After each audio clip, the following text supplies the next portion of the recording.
Have you ever left a social event thinking, why do I feel so exhausted? Why do I feel so drained? Well, it's what I call the socialization hangover. And I really feel like it is an effect that midlife women seem more prone to feeling than they have at any other period in their life. And it makes sense, right? Because our resources are not as abundant as they once were. Welcome to your daily hit of grace and grit, your quick dose of inspiration to kickstart your day. I'm Courtney Townley, and here is today's hit. So we talk a lot about what to eat and how to move your body and how much to sleep, but we don't talk nearly enough in the wellness space about the quality of our relationships and the impact that our relationships have on our energy, on our habits, and generally on our health and well-being. Not all connection is nourishing. And that's a hard truth, right? Because just love everybody. Well, you can love everybody, but some people you need to love from a distance. And some of our social connections, if we're being totally honest, are really depleting. And if you're in a season of your life where your resources are already a little bit limited or very limited or stretched thin, those draining interactions hit harder than they ever have. So before we go any further, I want to be clear. This is not about labeling people as good or bad.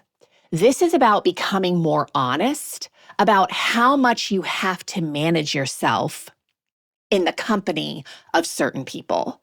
And what I mean by that is there are people in your world that you have to spend a lot of resources managing yourself around. You've got to parent your brain a lot. You've got to suppress emotion. You've got to really be mindful of your words. And that's great that you have those skills, if you have those skills. But to have to use those skills in high doses all the time around certain people is exhausting. So I have gone through this in so many stages of my life in different settings. For years, I went to conferences with lots of health professionals. And then COVID hit, and I started doing so much of my work online. I ran a summit online for 4,000 women. It was a huge event. I was working with lots of private clients. I was building my membership site. And I didn't have a desire anymore to interact in person with my colleagues, which was kind of crazy, right? Because it was such a nourishing thing for me at one point. But I realized that it was in part because I was spending so much energy with people online that when I had time off, I wanted to sort of isolate. I wanted to have time with myself or just my family. I didn't want to be interacting with a lot of other people because I didn't have the energy. Now I'm in a space where I'm totally back in that, where I'm collaborating again and going to events and all the things because I have resources back on board. I can also think of an example of friends that started off as very nourishing, but eventually as they evolved and I evolved, it just required a lot more for me to be around those people. And so there wasn't like a big dramatic exit. It was just acknowledging that, you know what, this is no longer nourishing for me. And so I stopped reaching out. I stopped making an effort to maintain the relationship. So what most women do in response to a friendship hangover is they ignore it, right? They think they're the problem. They override it, they rationalize it, they tell themselves they're being too sensitive. But your emotional response, as I'm always saying, is data. It is something to pay attention to. It's not a directive, it's not a problem. Emotions are just information. And I've often referenced the author and psychologist Susan David, who wrote the book Emotional Agility. Emotional agility is really a concept that emotions are not interruptions to your life. They are signals pointing you to what really matters in your life. And so if you're consistently leaving social interactions feeling drained or small or anxious or irritable, it is worth getting really curious about that. Not judgmental, but curious. And remember, you can't be judgmental and curious at the same time. So think of it like this. If you ate a meal that made you feel terrible after you ate it, you wouldn't keep questioning your body. You'd eventually start questioning the meal.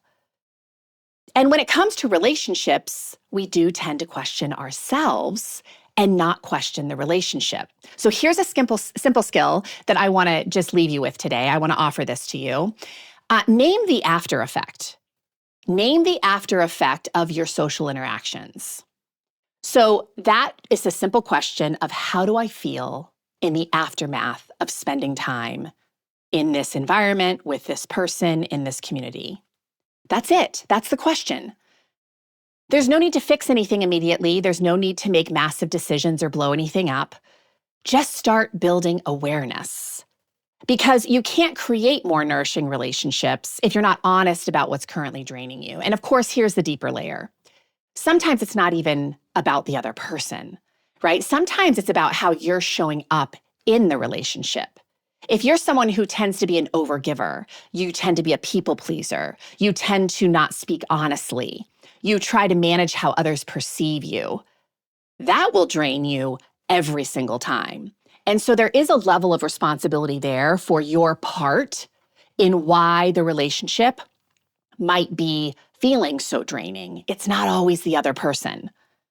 So today, I just want you to consider this. What if the exhaustion that you feel after certain interactions isn't a sign that something's wrong with you, but a sign that something needs your attention? There's so much grace in that consideration, and I hope you will give yourself permission for that consideration.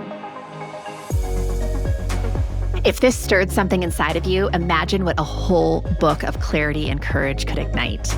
The Consistency Code, a midlife woman's guide to deep health and happiness, goes even deeper into the mindset and practices that create real, meaningful change at midlife. Grab your copy today over at theconsistencycode.com and keep the momentum alive.